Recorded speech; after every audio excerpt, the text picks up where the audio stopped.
Are you looking to become a VTuber the cheapest and easiest way possible? Well, Veadotube Mini has got you covered. Hello, my name is Thorntail, and in this video I'm going to cover how to upload a avatar to Veadotube Mini, or if you don't already have one, I'm going to show you how to put one together using some PNGs. And I'm also going to go over all the various settings in Veadotube, so that way when you're ready to get going, you can just pop it into OBS and take off. But before we get going any further, if you could do me a huge favor and hit the like and subscribe buttons, they mean a ton to a small channel like this one. Alright, let's start at the beginning. Where to get Veadotube Mini? It's actually going to be from a site called Veadotube. You're going to scroll down, you're going to find the link, and it's going to take you to itch.io where you're going to actually download it. You can choose how much you want to pay them. It's entirely up to you. Even if you want to get it for free right now, maybe later you'll come back and toss some money at them if you end up using it a bunch. Now, once you've got the program downloaded, you're going to notice it's in a zip file.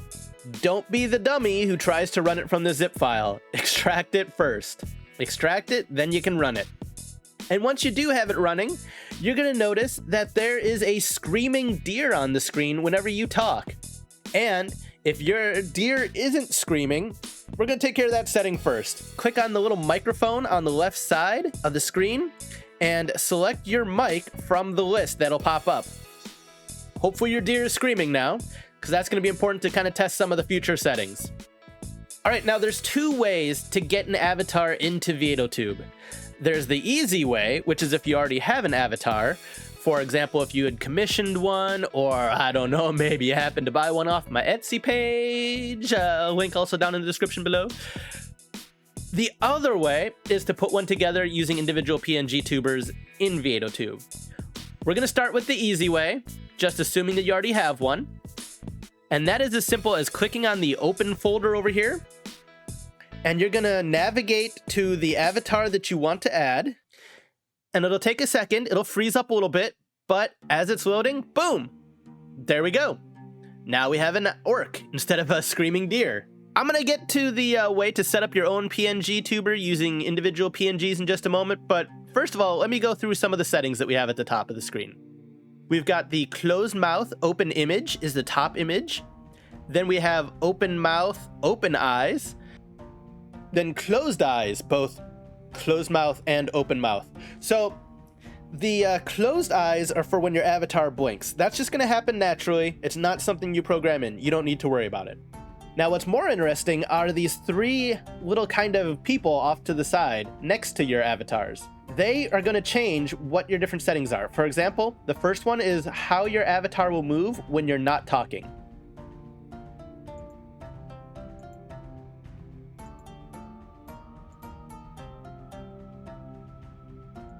You can play around with those settings however you want to. Then the open mouth one is pretty much the same. It's just that whenever you're talking, it'll move. So you can play around with that, practice with it, do whatever you want to do.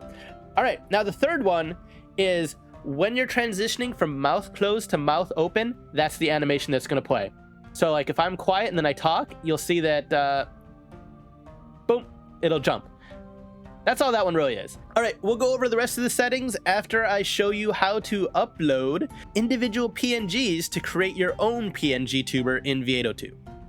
To create your own PNGTuber in here is as simple as get yourself 4 images for your avatar. These images are going to be the 4 variations of eyes open with mouth open and mouth closed, and then eyes closed with mouth open and mouth closed. Once you've got those 4, you're going to have the very basics, the bare minimum needed to create an avatar. So I'm going to click on the first one, closed mouth image. I'm going to navigate to these PNGs for eyes open, mouth closed. Now you notice it's going to keep flicking back and forth to the deer as you talk or as it blinks. That's because you don't have the rest of the PNGs loaded in yet. All right, so this is eyes open, mouth closed. So for example, now if I also add in the open mouth image, so when I'm talking, boom, now it's gonna go like this. However, you're gonna notice it's still gonna flicker back to the deer like that whenever it blinks. So now we add in our blinking images. We're gonna start with the mouth closed and eyes closed. Then eyes closed, mouth open. All right, now that we've got all 4, oh, I'm gonna get rid of the shake too. Don't need that. We can just static. There we go. That's like the bare minimum. You now have a working PNGTuber that's going to talk and blink. Now let me show you a couple more things. You're probably gonna want some emotions on your PNGTuber. Say you have like some angry faces or some lovey-dovey faces. Off to the right, underneath this little state key, you're gonna see a plus button. Hit that, and it'll open up another state. I'm gonna look for an angry, eyes open, mouth closed. Angry, talking with eyes open. Angry, blinking with mouth closed. And the last one. And there we go. Now I have an angry state that I can switch between. You can just click on these over here to switch between them, but there's a much easier way. If you go up to the top and set hotkey, for example, I'm gonna press 1 to set that as my hotkey. So now I have the first one selected, and then if I select state 2, I can set hotkey 2 for that. And now by pressing 1 and 2, I can quickly just bounce between them. Nice and easy. You also have this hotkey mode where it's going to switch when you press the button. So for example, it'll only be angry while I'm holding down the key. So you can play around with that, choose whichever one you like. I like the switching to it kind of permanently, so the first option. But yeah, you can just add more emotions, however many you have. Now let's look at some of the other settings you have available over on the left side of the screen. Let's go over these bars, since they're doing all kinds of stuff. So the bar on the left is how loud you need to be for the animation to trigger. So if you set this really, really high, then if you kind of talk kind of quietly, it might not ever get to the point where it triggers.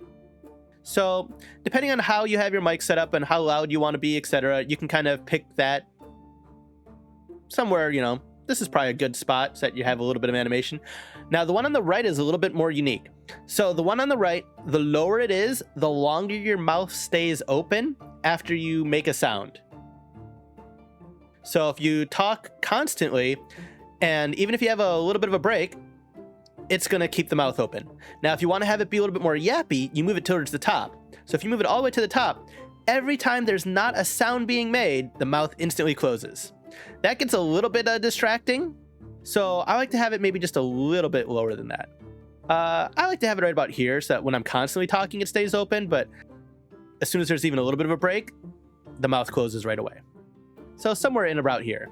But set it wherever you want to, kind of play around with it, practice with it, have Veadotube open and just kind of talk into your mic for a while, see what looks and feels right to you. The next thing is, you got this grid. This is your background color. So this is going to affect when you put it into OBS or certain things like if you're using a video editing software and you're gonna color key it to remove a color, you can change the background. So on a green orc, maybe green isn't the best color to be swiping out, but you can do blue, you can do magenta, you can do gray.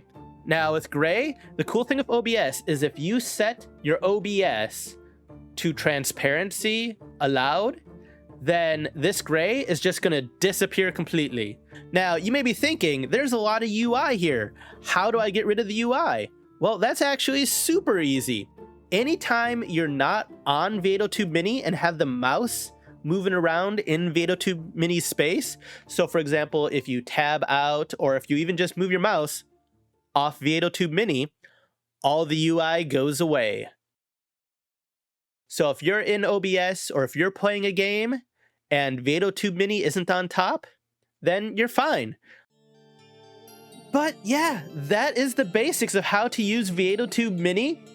And if there's any questions or anything you feel like I didn't cover, please ask down in the comments. I'll get to them as soon as possible. And again, if you could hit the like and subscribe buttons if you found this video at all useful, it's really appreciated for a small channel like this one. And I'll see you next time. Bye-bye.